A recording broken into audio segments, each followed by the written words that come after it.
इस देश में गाय को माता माना जाता है और 200 से भी अधिक गाय माता को बीजेपी ने भूख से तड़पा कर मार दिया। इस देश में गाय को रक्षा करने वाली BJP government beef exporter company से चंदा के नाम पर पैसे लेकर विदेशों में बीफ मार्केटिंग को बढ़ाने में मदद किया। इसके एक नेता गौ हत्या को रोकने की दिखावा करता है तो वहीं दूसरा गौ हत्या को बढ़ावा देने की बात करता है।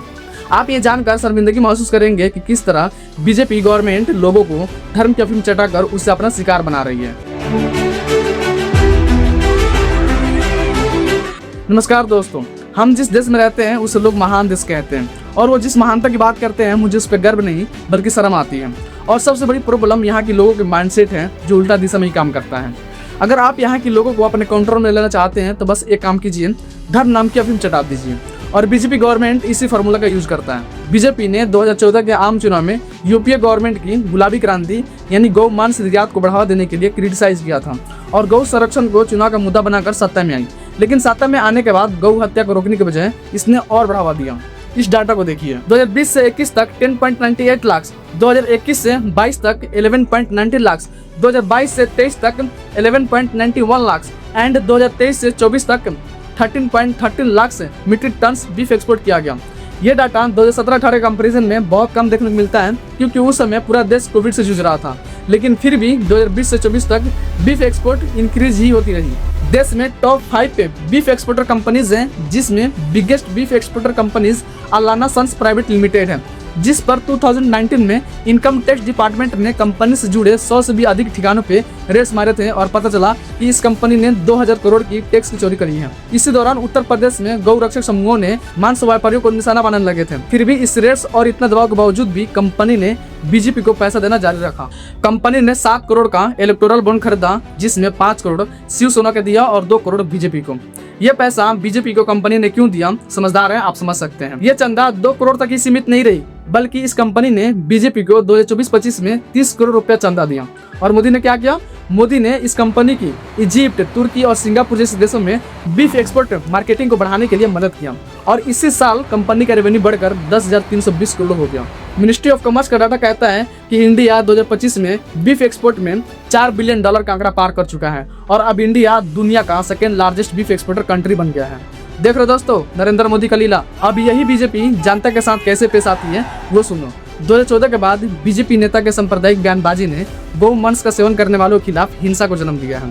ह्यूमन राइट्स वॉच के अनुसार 2015 से 18 के बीच गौ संरक्षण के नाम पर 12 राज्यों में 44 लोगों को मार दिया गया, जिसमें 36 लोग मुस्लिम थे, बाकी अदर। यानी बीजेपी चंदा के नाम पर घूस लेकर गौ हत्या करवाए तो देशभक्ति और देश में बीफ का सेवन करने वाले देशद्रोही। आप बताओ, गौ हत्या के नाम पर मिलने वाले पैसों से पार्टी चलाने में और देश में बीफ का सेवन करने वालों में क्या अंतर है? और भी सुनो, बीजेपी नेता असम के सीएम हेमंता बिस्वा शर्मा कह रहे हैं कि हम गौ मांस खाने के लिए मना नहीं कर रहे हैं, लेकिन घर के अंदर खाओ।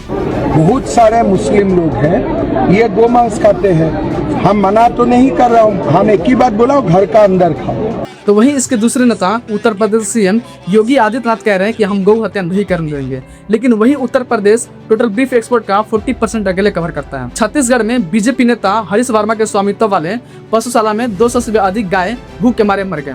बाद में वर्मा ने बताया कि उसे गवर्नमेंट द्वारा वादा की गई फंड नहीं मिला, इसलिए ऐसा हुआ। गौ को माता कहने वाले भक्तों, कुछ समझ में आ रहा है मैं क्या कह रहा हूँ?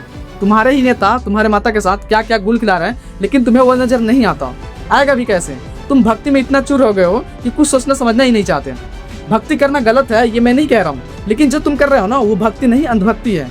तुम इतना ज्यादा अंधभक्त हो गए हो कि तुम्हें ये नजर नहीं आता कि 53 लाख पशु यूं ही हमारा शहरों की गलियों में घूम रहे हैं, कचड़े खा रहे हैं, उसे देख रेख करने वाला कोई नहीं है। और ये उस स्टेट का हालत है जहाँ गाय को माता माना जाता है, लेकिन वहीं नागालैंड, मिजोरम और सिक्किम में ऐसे गायों की रिपोर्ट 0 मिलती है। और ये वो स्टेट है जहाँ गाय को माता नहीं माना जाता। कुछ अंदर समझ में आ रहा है? गाय को सिर्फ माता कह देने से वो तुम्हारी माता नहीं हो जाती, उसके साथ इंसानियत का व्यवहार भी करना होता है और वो तो नजर आ ही रहा है।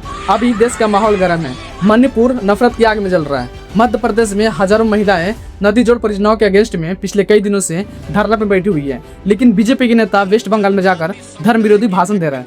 हिंदू को बटने नहीं देंगे, गाय माता को कटने नहीं देंगे। क्या चल रहा है यार देश में? देश को बिल्कुल मजाक बना के रख दिया है। और सबसे बड़ा पागल तो इस देश की जनता है जिसे देश की में समस्या से कोई मतलब ही नहीं है। विकास जैसे मुद्दे से कोई मतलब ही नहीं है। उसे तो बस गौ रक्षा करने और हिंदू राष्ट्र बनाने जैसे मुद्दों से ही मतलब है। और धर्म विरोधी भाषण पे खी की हंस के तालियां ही बजानी है। अगर जरा से भी तुम्हारे अंदर इंसानियत है तो मेरी इन बातों पे जरा गौर करना। लेकिन फिर भी इतना क्लियर समझाने के बावजूद भी अगर तुम नहीं समझे और तुम्हारी आंखें नहीं खुली तो तुम कहीं जाके चुल्लू भर पानी में डूब मरो। तुम इंसान कहलाने के लायक नहीं हो। तुम इंसान के रूप में जन्म लेकर सबसे बड़ी गलती कर दी। दोस्तों, कोई भी इंसान हमें तब तक बेवकूफ़ नहीं बना सकता जब तक हम न बने। लेकिन कई बार जानकारी के अभाव में हमें कोई बेवकूफ़ बना जाता है। लेकिन सब कुछ जानते हुए भी अगर हम मूर्ख बन रहे हैं तो गलती आपकी है। किसी भी चीज़ में आस्था रखना गलत नहीं है, लेकिन उसे आंख बंद करके वैसे ही मान लेना जैसे दुनिया मानती आ रही है या फिर उसे मनवाना चाहती है, यह बहुत गलत है और यही अंधविश्वास है। इन सारी बातों पे हम सबको बहुत गहराई से सोचने समझने की जरूरत है। धन्यवाद दोस्तों, मिलते हैं नेक्स्ट वीडियो में।